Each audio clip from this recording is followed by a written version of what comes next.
The seventh law of achievement is the law of preparation, which says that perfect performance is preceded by painstaking preparation. The mark of the serious person and the real professional in any field is that he takes more time to prepare thoroughly than the average person does. The non-serious person or the non-professional always attempts to bluff or to wing it. He tries to get by with a minimum of preparation without realizing that his level of preparation is immediately evident to everyone around him. One of my favorite quotes, which has had a powerful effect in shaping my life and attitude, comes from Abraham Lincoln, who said, "I shall study and prepare myself, and someday my chance will come." He recognized, as do all great men and women, that painstaking and thorough preparation is the key to the future. The first part of the law of preparation is simply do your homework. It's the details that trip you up every single time. My friend Joel Weldon gave a wonderful talk a few years ago entitled, "Elephants Don't Bite." The essence of his talk was that it was the mosquitoes of life, the small things that tend to be ignored, that cause you the most trouble. No one ever gets bitten by an elephant, but people get bitten by mosquitoes all the time. His message was that if you want to get to the top of your field, you must be fastidious about the little things because, as a minister once said, God is in the details. The second part of the law of preparation comes from the business writer Peter Drucker, who wrote that action without thinking is the cause of every failure. Action without taking the time to think through the details and their possible ramifications seems to be the underlying cause of most failure in life. The opposite of this statement is that action preceded by thinking and planning is the cause of virtually every success. This doesn't mean that you'll automatically be successful if you plan thoroughly in advance, but it means that you must almost inevitably fail if you don't do it. The third part of this law comes from Benjamin Trigo, who said that if it's not worth doing, it's not worth doing well. Details are important, it's true, but you need to think through the value and importance of each detail before you overcommit your time and your resources to them. The eighth law of achievement is the law of forced efficiency. This law states that the more things you have to do in a limited space of time, the more you will be forced to work on your most important tasks. This is another way of saying that there's never enough time to do everything, but there's always enough time to do the important things. The more you take on, the more likely it is that you'll be forced to think, analyze, and evaluate your tasks and activities in such a way that you spend your limited mental and physical energy on just those tasks that are the most vital to your success. There are two parts of the law of forced efficiency. The first is that there will never be enough time to do everything that you have to do. The busier and more successful you become, the more true this statement will be. If you have lots of time to do your work, it means that you are underemployed, underpaid, and well along on the low road to frustration and disappointment in your career.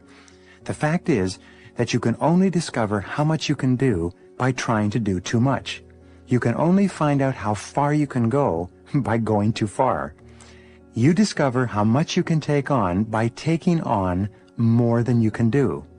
The second part of this law, which is the key question in personal efficiency and time management, is to ask yourself continually, what is the most valuable use of my time right now?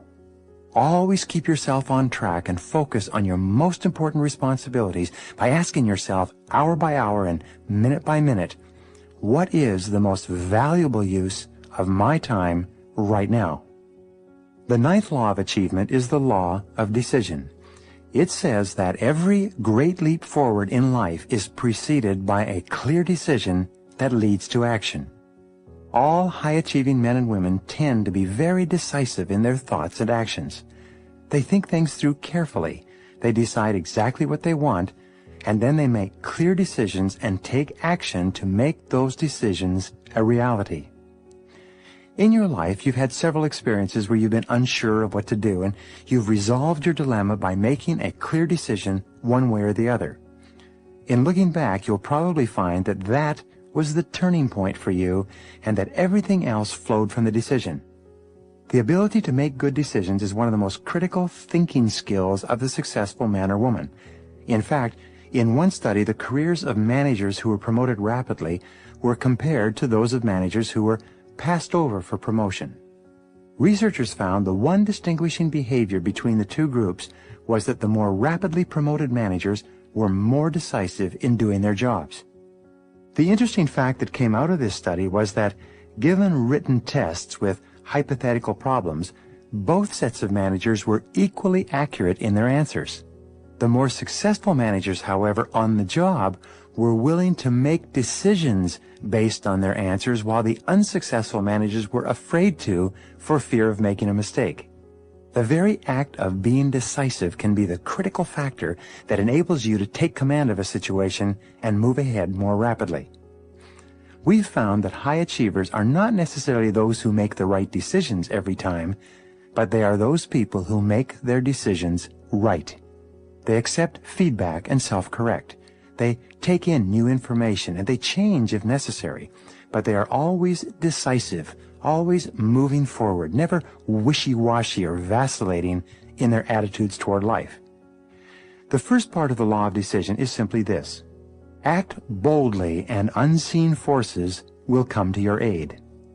It seems that when you grasp a situation and step forward courageously, a series of unseen forces, most of which are explained by the laws in this program, seem to emerge and help you to achieve your goals. Your very willingness to take action rather than to delay or procrastinate seems to bring universal powers to your assistance. The second part of the law of decision comes from the wonderful book by Dorothea Brande entitled Wake Up and Live. She wrote that the discovery that changed her life and the lives of thousands of others who heard it from her in her public talks was the simple success formula that says, act as if it were impossible to fail, and it shall be. When you imagine that your success will be guaranteed if you simply take action, and you act on that premise, a whole series of forces begins to support you and move you toward the attainment of your desires. So, when in doubt, act as if it were impossible to fail and push forward. The third part of the law of decision comes from the famous Nike commercial which says, just do it. These three words really summarize one of the great formulas for success. Just do it. So, be decisive. Go for it. Take a chance. Act boldly, and unseen forces will come to your aid. The 10th law of achievement is the law of creativity. It says that every advance in human life begins with an idea in the mind of one person. It's ideas that you generate that enable you to solve your problems, overcome your obstacles, and achieve your goals. Ideas are the keys to the future. It's hardly possible for you to achieve anything of note except to the degree to which you think and do something new and different from what's been done before. All it takes is a small innovation to lay the foundation for a fortune and great success in life. The first part of this law says that your ability to generate constructive ideas is, to all intents and purposes, unlimited. Therefore, your future potential is unlimited as well. Ideas are a mode of transportation, a vehicle that you can use to take you from wherever you are to wherever you want to go. Your job is simply to generate as many ideas as possible, to evaluate them carefully against your current goals, and then to take action on them. There's virtually no obstacle in life that you cannot overcome with the power of thought, with the power of creative concentration, with the power of ideas. The second part of this law comes from Napoleon Hill, who said in his famous words, "Whatever the mind of man can conceive and believe, it can achieve." Your mind is structured in such a way that you cannot at the same time have an idea and not also have the ability to bring that idea into reality. The very existence of an idea in your conscious mind means that you have within you and around you the capacity to achieve it. The only question you have to ask yourself is, how badly do I want it? The third part of the law of creativity comes from Napoleon Bonaparte, who said, "Imagination rules the world." Everything you see around you is the result of what was initially a single idea in the mind of a single person. Our entire world started from thought brought into reality. The fourth and final part of this law comes from Einstein, who said simply that imagination is more important than facts. There have been countless occasions in your life and in the lives of others where the facts say one thing, but your ideas and creative energy enable you to do something completely different. Virtually every important turning point in your life will be marked by an idea that you've had at that time and that moment. All great changes in human life and human destiny begin with an idea that causes you to see things differently and to take action that you would not have taken in the absence of that idea. Wherever you are, whatever you're doing, whatever your situation, you have the creative capacity in the form of an infinite ability to generate ideas to solve any problem and achieve any goal. It's up to you. The 11th law of achievement is the law of flexibility. This law says that success is best achieved when you are clear about the goal, but flexible about the process of getting there. This is one of the most important conclusions ever reached by high-achieving men and women. When you set a clear goal for yourself and make a plan, you usually have a fairly good idea of what it is you have to do to get whatever it is you want to achieve. However, 1,000 things can change, each of which will require alterations in your plan of action. The most optimistic and enthusiastic people are those who are open and flexible and fluid in the face of the inevitable and the myriad changes required as they move toward the accomplishment of something that's important to them. The first part of the law of flexibility is that the experience of resistance and frustration is often an indication that you're doing the wrong thing. Whenever you feel that you're butting your head against the wall and not making progress, step back and re-examine your plan. Be sure that the goal that you're working toward is still the goal that you desire, and then sit down and make better plans. Take the mentality of a computer programmer. When he designs a computer program, he knows that the program will be full of defects when it's completed. No computer program ever works perfectly the first time it's tried. However, the programmer accepts this as a fact of life and then begins to go back through the program step by step to remove the defects. When the programmer is finished, the program will operate perfectly. By the same token, whenever your plans don't seem to be bearing fruit, look in the mirror. Re-examine your plans and redesign them until you have faultless plans that work and move you forward without anxiety and frustration. The second part of the law of flexibility is that you are only as free in life as the number of developed options that you have available to you.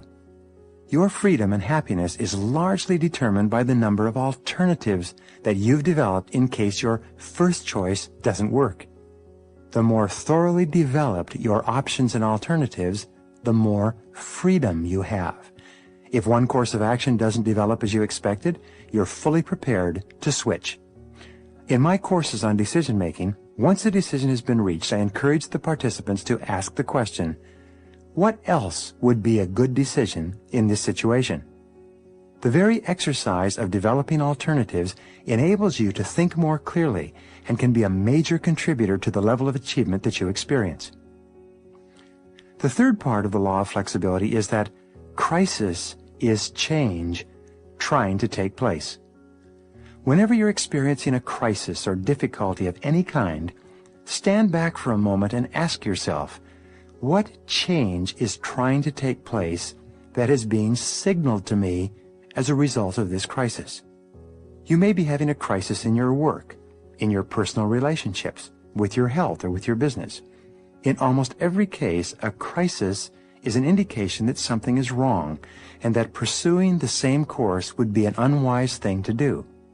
So, what is the change that's trying to take place in your life right now? And the fourth part of the law of flexibility is that errant assumptions lie at the root of every failure. Almost every failure you have will be based on an incorrect assumption that you've made and accepted without question. It's always a good exercise to clarify your assumptions, especially when things aren't going as well as you want. So, what are your assumptions? First, what are your explicit assumptions, the ones you're clearly aware of? And second, what are your implicit assumptions, the ones that you may be accepting without question? What if your most cherished assumptions were wrong? What changes would this dictate? How flexible and fluid would you have to be to redirect your course of action if something that you were assuming as a fact turned out not to be true at all? Whenever you make the right decisions and you achieve your goals on schedule, it's always because the assumptions that you were operating on turned out to be true. Many people go broke in starting their own businesses because they assume that there's a big enough market for the product or service that they propose to offer. They also assume that customers will switch from their current suppliers to them for no other reason than that they are in the marketplace. They sometimes assume that they have the talents and skills and abilities to provide the product or service at a competitive price and still make a profit. Well, your willingness to question your assumptions, to test your assumptions against reality, with the willingness to accept the possibility that you could be wrong, is the kind of attitude that will ultimately lead you to great achievement. Flexibility is considered to be perhaps the most important single quality necessary for success in our competitive society for the rest of the century and into the century beyond. The 12th law of achievement is the law of persistence. This law says that your ability to persist in the face of setbacks and disappointments is your measure of your belief in yourself and your ability to succeed. Persistence is the iron quality of success. Sometimes your willingness to persist is your greatest asset and is the quality that separates you from everyone else. Sometimes the strongest thing you have going for you is your ability to persist longer than anyone else. The first part of the law of persistence is simply that persistence is self-discipline in action.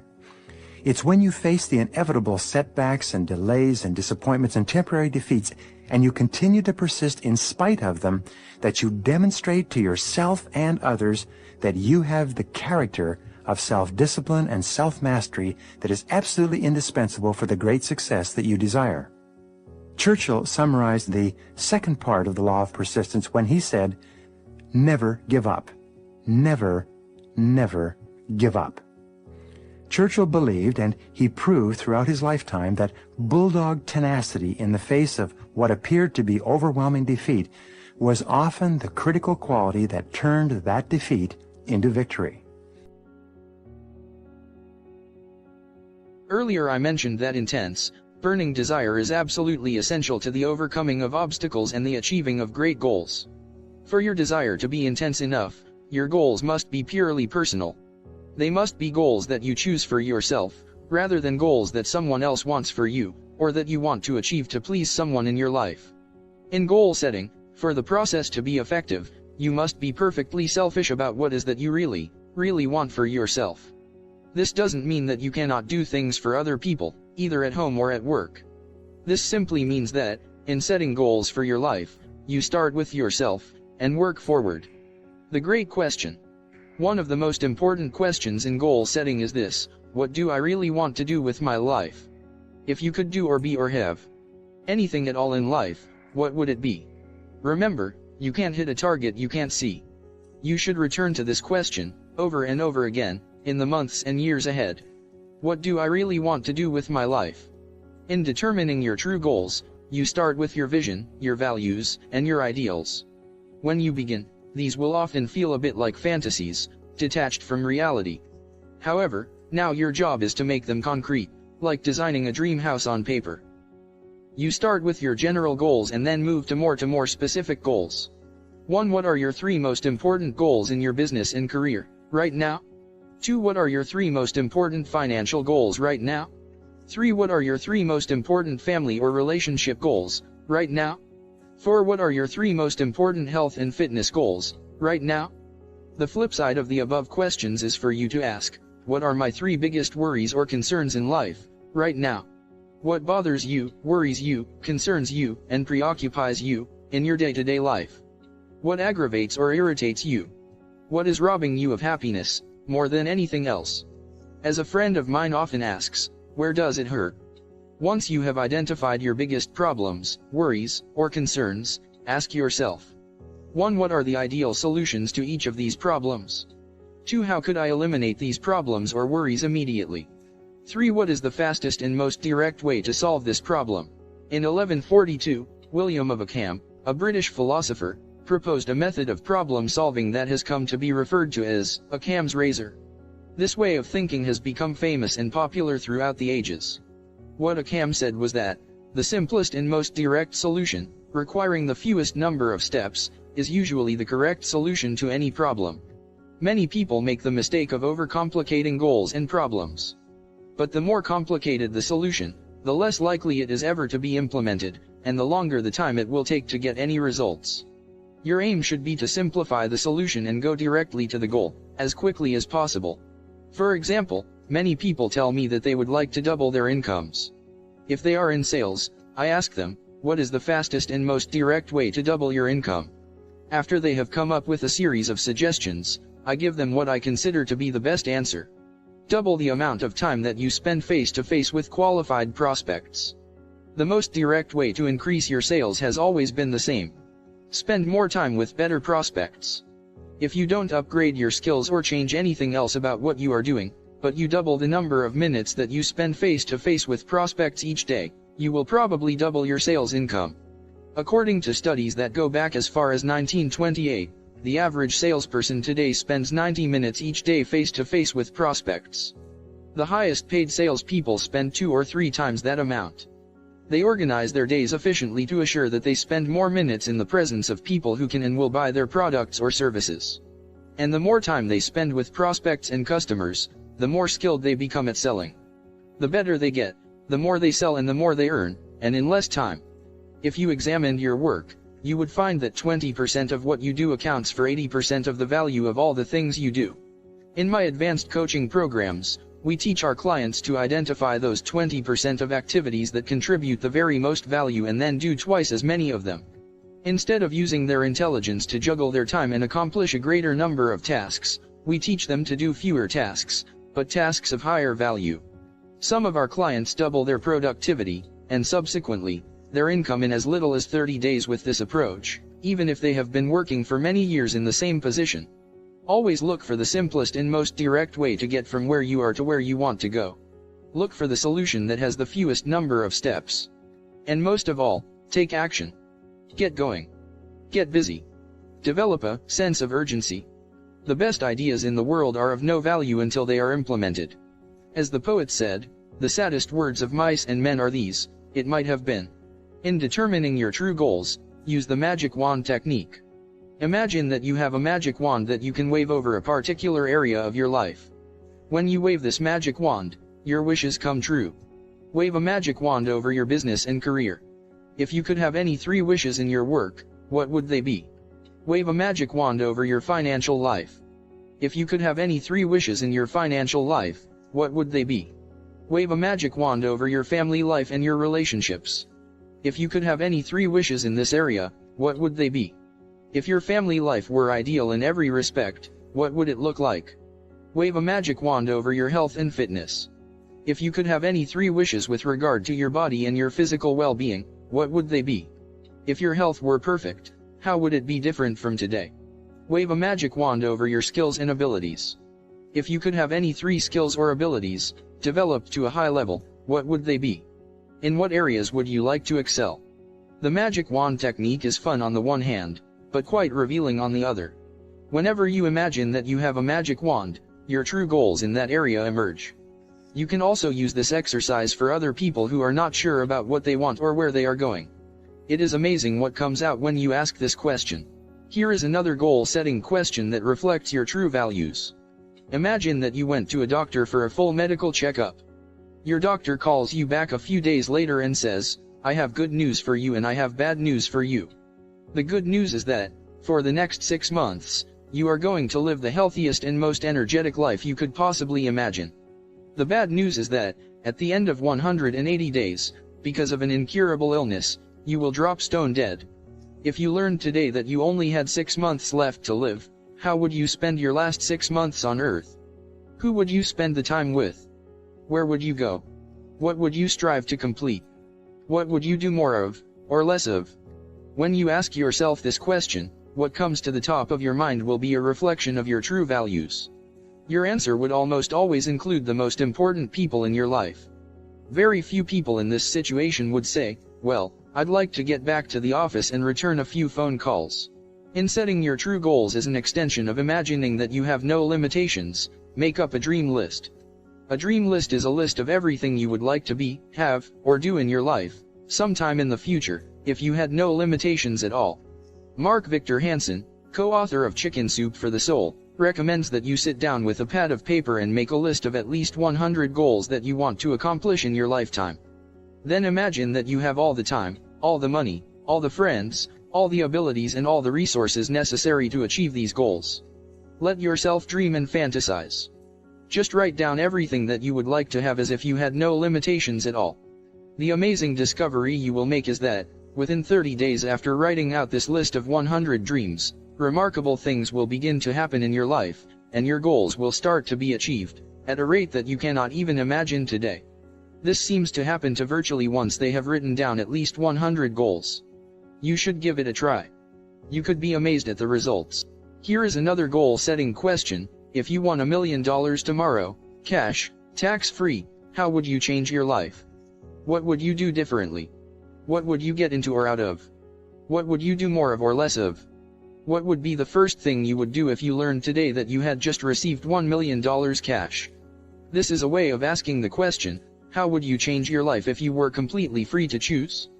The primary reason that we stay in situations that are not the best for us is because we fear change. But when you imagine that you have all the money that you will ever need, to do, or be whatever you want, your true goals often emerge. For example, if you were currently in the wrong job for you, the idea of winning a large amount of money would cause you to think about quitting that job immediately.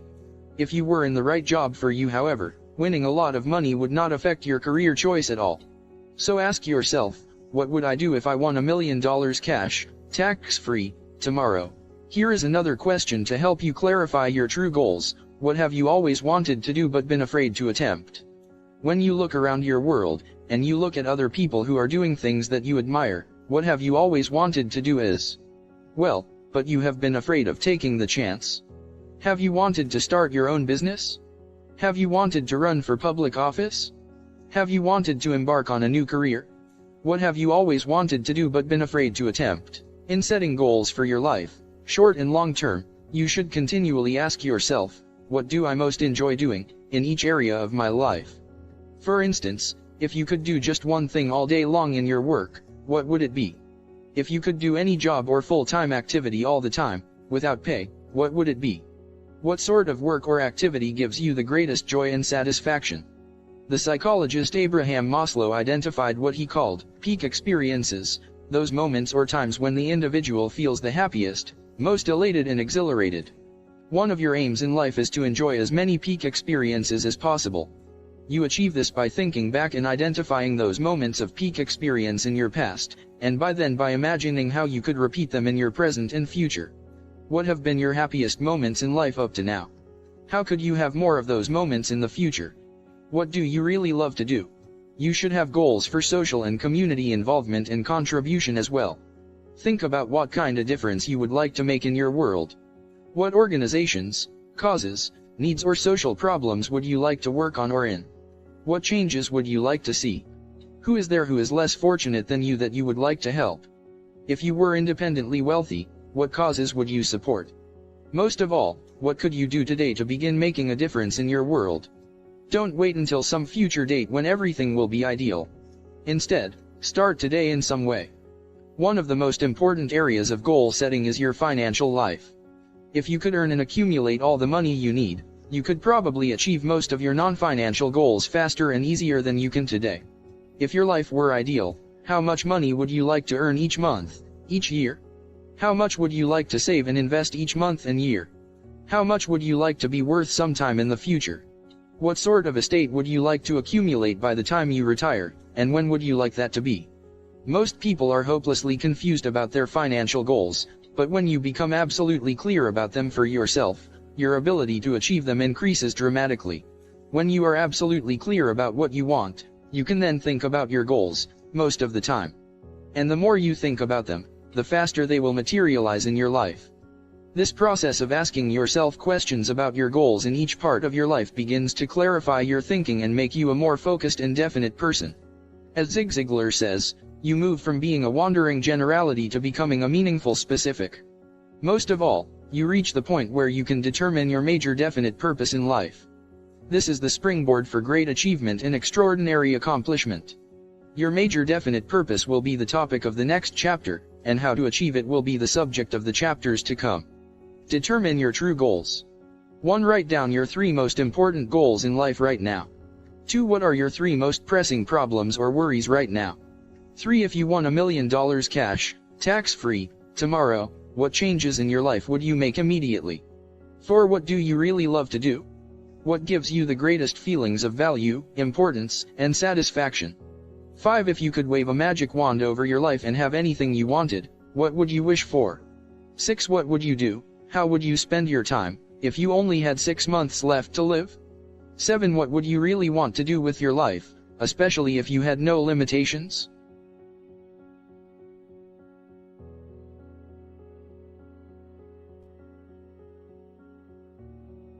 How many times do you think that people try to achieve their new goals before they give up? The average is less than 1 time. Most people give up before they even make the first try. And the reason they give up is because of all of the obstacles, difficulties, problems, and roadblocks that immediately appear as soon as you decide to do something that you have never done before. The fact is that successful people fail far more often than unsuccessful people. Successful people try more things, fall down, pick themselves up and try again, over and over again before they win through. Unsuccessful people try a few things, if they try at all, and very soon quit and go back to what they were doing before.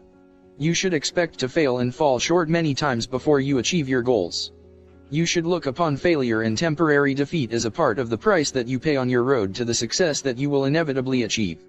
As Henry Ford once said, failure is merely an opportunity to more intelligently begin again. Once you have decided upon your goal, ask yourself, why am I not there already? What is holding you back? Why haven't you achieved that goal up to now? Identify all the obstacles that stand between you and your goal. Write down every single thing that you can think of that might be blocking you or slowing you down from moving ahead. Remember, you become what you think about, most of the time. In the area of problems and difficulties, successful people have a particular way of thinking that we call solution orientation. Successful people think about solutions, most of the time.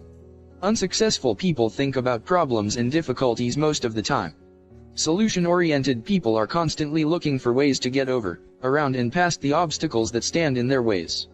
Problem-oriented people talk continuously about their problems, about who or what caused them, how unhappy or angry they are and how unfortunate it is that they have occurred. Solution-oriented people, on the other hand, simply ask the question, how can we solve this, and then take action to deal with the problem. Between you and anything you want to accomplish, there will always be problems or obstacles of some kind. This is why success is sometimes defined as the ability to solve problems. Personal leadership is the ability to solve problems. Effectiveness is the ability to solve problems. All men and women who accomplish anything of importance are people who have developed the ability to solve the problems that stand between them and their goals. Fortunately, problem solving is a skill, like riding a bicycle or typing with a typewriter, which you can learn. And the more you focus on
solutions, the more and better solutions will come to you.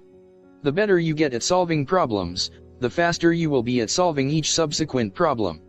And as you get better and faster at solving problems, you will attract even bigger and more expensive problems to solve.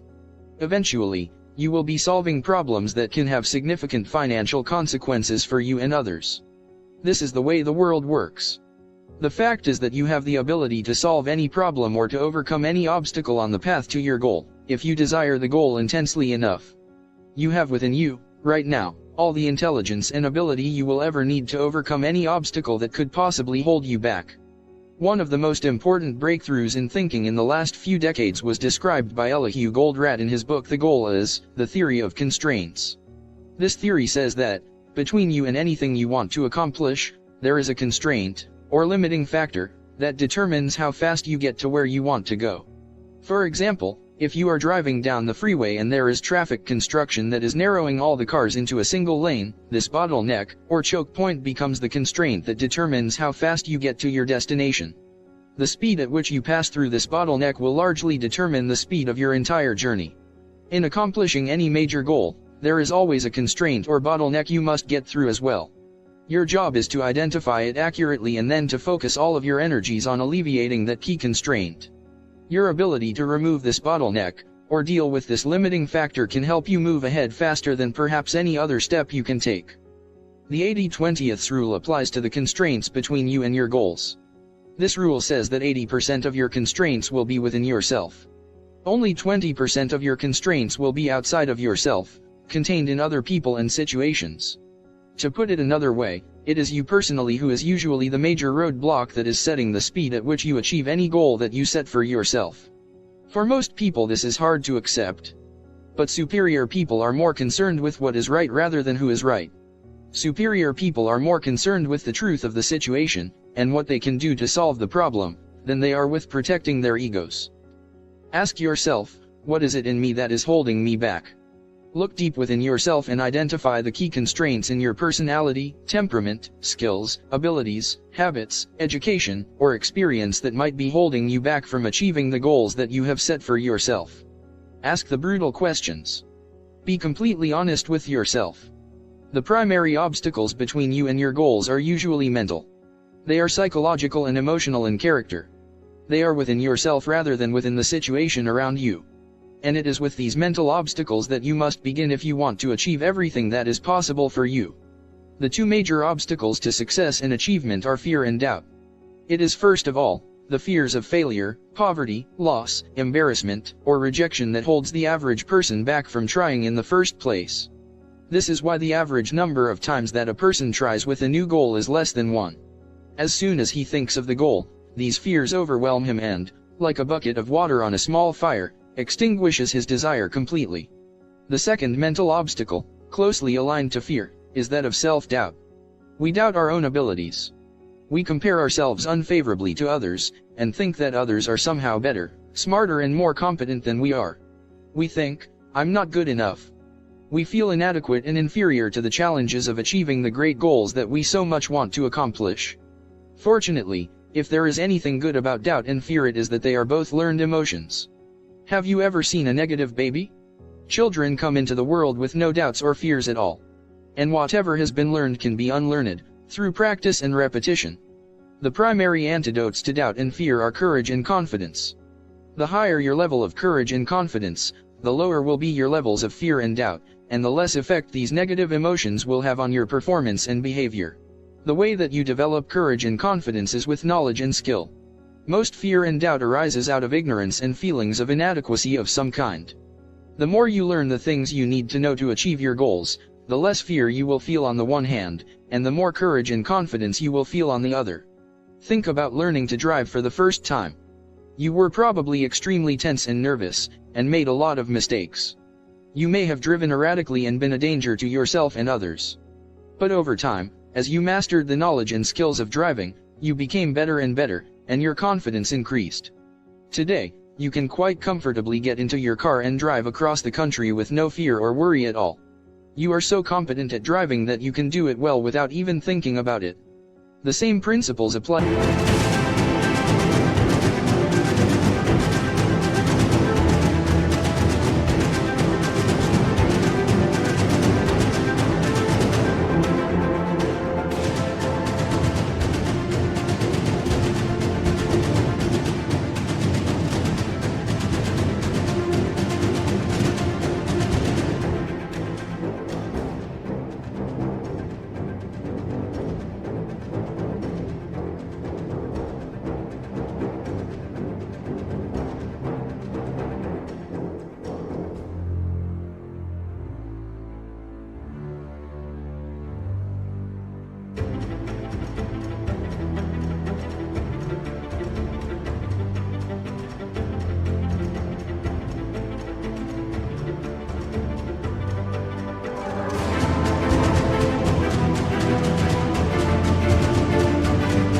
to any skills you need to learn to achieve any goal you can set for yourself.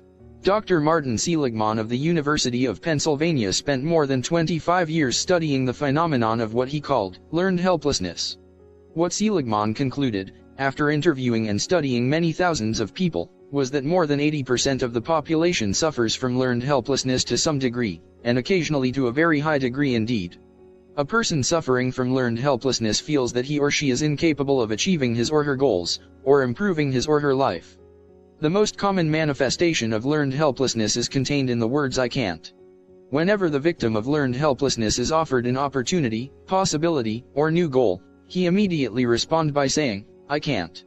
He then goes on to give all the reasons why a particular goal or objective is not possible for him. "I can't move ahead in my career. I can't get a better job. I can't take time off to study. I can't save money. I can't lose weight. I can't start my own business. I can't start a second income business. I can't change or improve my relationship. I can't get my time under control." Whatever it is, he always has a self-limiting reason that immediately slams on the brakes of his potential. It short-circuits any attempt or desire to set a new goal or to change things in any way. Another famous observation of Henry Ford was, "If you believe you can do a thing or you believe you cannot, in either case, you are probably right." Learned helplessness is usually caused by destructive criticism in childhood, negative experiences growing up, and failure experiences as an adult. The way you get over this natural tendency to sell yourself short is by setting small goals, making plans and working on them each day. In this way, you gradually develop greater courage and confidence, like building up a muscle. As you become more confident in yourself and your abilities, you can set even larger goals. Over time, your doubts and fears will weaken and your courage and confidence will grow and become the dominant force in your thinking. Eventually, with a record of successes behind you, it won't be long before you become unstoppable. The second mental obstacle that you need to overcome is the comfort zone. Many people become complacent with their current situations. They become so comfortable in a particular job or relationship, or at a particular salary or level of responsibility, that they become reluctant to make any changes at all, even for the better. The comfort zone is a major obstacle to ambition, desire, determination, and accomplishment. People who get stuck in a comfort zone, combined with learned helplessness, are almost impossible to help in any way. Don't let this happen to you. The way that you get out of your comfort zone, and break loose from learned helplessness, is by setting big, challenging goals. You then break these goals down into specific tasks, set deadlines, and work on them every day. Like an ice floe breaking up in the spring, soon the sluggishness and lethargy of learned helplessness and the comfort zone breaks up and you begin moving faster and faster toward accomplishing more and more of what is possible for you. Once you have made a list of all the obstacles that are standing in the way of your achieving your major goals, organize the obstacles by priority. What is the largest single obstacle? If you could wave a magic wand and remove one major obstacle from your path, which one obstacle, if removed, would help you the most in moving ahead more rapidly? Management consultant Ian Mitroff has an interesting set of observations with regard to problem solving and the removal of obstacles. He says that, whatever the problem, define it several different ways before you attempt to solve it. Beware of any problem for which there is only one definition, or only one solution. When you ask the question, with regard to your goal, "Why am I not there already?" what answer comes to mind? What is holding you back? What is standing in your way? It is at this point that you have to drill down to determine the correct obstacle before you begin taking steps to remove it. You do this by asking the question, "What else could be the problem?" after each definition of the problem. In my work with corporations, or with individuals, we start off with the goal of doubling our profits or doubling our income. I then ask, why is it that our profits or our income are not twice as high already? By repeated questioning, we often come up with an answer that is quite different from the obvious answer. Here is an example of the questioning process. We are not making enough sales. What else could be the problem? Our individual sales are not large enough per customer. What else could be the problem? Our advertising is not attracting enough customers. What else could be the problem? As you can see, whichever of these obstacles turns out to be the correct problem will require a completely different course of action to solve it.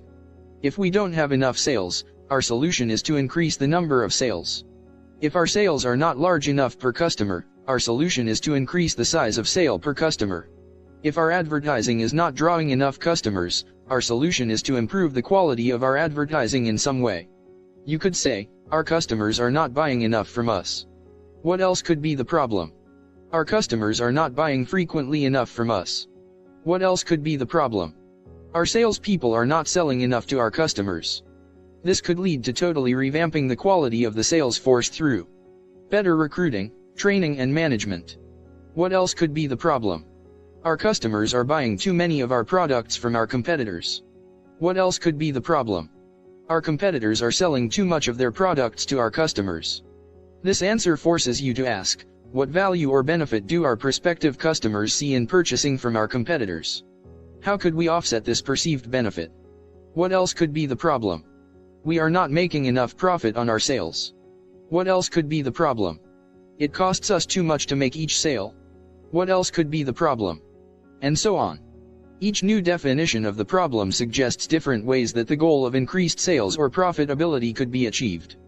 In the business book, The McKinsey Way, describing the management consulting practices of McKinsey & Company, the authors point out that one of the greatest wastes of time and money is in applying the wrong solution to the wrong problem in the first place.